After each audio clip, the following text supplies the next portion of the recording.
हवेली number 24। एक सुनसान सड़क पर कार धीरे धीरे रुकती है।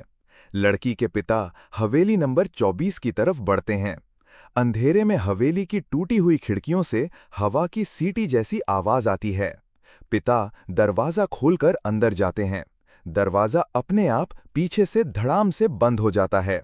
कैमरा बाहर रुकता है। पिता कभी बाहर नहीं निकलते। लड़की अनिका ऑफिस में पूछताछ करती है, मेरे पापा कहाँ हैं? स्टाफ डरे हुए चेहरे के साथ बोलते हैं, वो हवेली नंबर 24 गए थे, वहां से जो गया कभी वापस नहीं आया। अनिका का चेहरा सख्त हो जाता है। वो कहती है, मैं वहां जाऊंगी। सब चौंक कर मना करते हैं, नहीं, वहां सिर्फ मौत है। अनिका अपने 4 दोस्तों राहुल, मीरा, कबीर, जोया के साथ ग्रुप बनाती है। सब अंधेरी रात को हवेली नंबर 24 पहुंचते हैं। हवेली के बाहर बच्चे के रोने की आवाज आती है। जैसे ही गेट के पास जाते हैं, वही बच्चे की रोने की आवाज हंसी में बदल जाती है कि ही ही ही ही ही ही। सब सन्न। मीरा कहती है, ये कोई बच्चा नहीं है। अचानक एक खिलौना बॉल लुढ़क कर उनके पैरों में आ जाती है, जिस पर खून लगा है। ग्रुप हवेली में घुसता है। अंदर हर दीवार पर बच्चों की पुरानी ब्लैक एंड व्हाइट तस्वीरें टंगी हैं। सबकी आंखें लाल रंग से खींची गई हैं। अनिका कहती है, मेरे पापा जरूर यहीं फंसे हैं। तभी ऊपर से पायल की आवाज आती है, जैसे कोई बच्ची भाग रही हो। राहुल हिम्मत करके सीढ़ियां चढ़ता है। अचानक पीछे से एक बच्ची हंसते हुए दौड़ती है और दीवार में समा जाती है।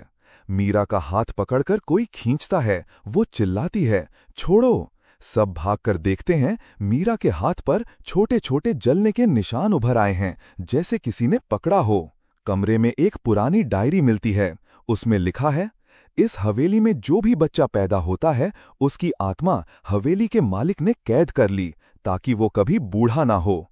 अचानक हवा तेज चलती है। दीवारों से बच्चों की आवाजें गूंजती हैं, हमसे खेलो, हमसे खेलो। कबीर को अचानक अदृश्य ताकत पकड़कर छत पर लटका देती है। उसकी आंखें सफेद हो जाती हैं।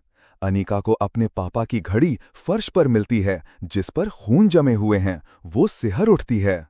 जोया चीखती है।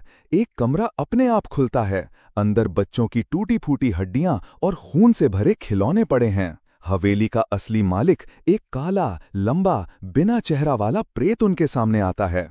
उसकी गोद में दर्जनों बच्चों की आत्माएं हंस रही हैं। अनिका चिल्लाती है, मेरे पापा कहाँ हैं? प्रेत अपनी उंगली से कोने की ओर इशारा करता है। वहां पिता की लाश कुर्सी से बंधी है, आंखें बाहर निकली हुई। पूरा ग्रुप पागलों की तरह भागने लगता है। बाहर का गेट अपने आप बंद हो जाता है। बच्चों की आत्माएं दीवारों से निकलकर उनका पीछा करने लगती हैं। अनिका के गले में अचानक ठंडी सांस महसूस होती है। पीछे मुड़ती है, वही बच्ची जिसकी हंसी बार बार सुनाई दे रही थी। बच्ची कहती है, अब तुम कभी इस हवेली से नहीं जाओगी, तुम भी हमारी तरह यहीं रहोगी।